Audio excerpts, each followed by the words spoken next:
Hello everyone, it's me JB from UniqueTutorials. Today in this video I will show you how to convert any files or folders into zip files without using any software in Windows computer. So without any further more delay, let's begin. So first of all, let me show you. I have here one file. It's like a text file and a folder. So how you can convert both of this kind of files and folders into a zip files without using any software. So for this one, you need to just select the file and just right click on your mouse, and now you can see here send to.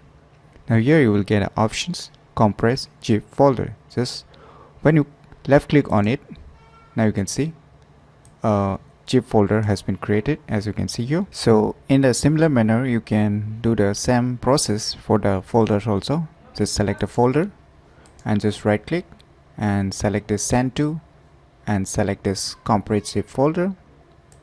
So you can see here a folder is converted into zip folder. So in this way you can easily convert any files or folders into zip files without using any software in Windows computer. So converting to zip files sometimes will help you to compress the size of the file. So let me show you the size.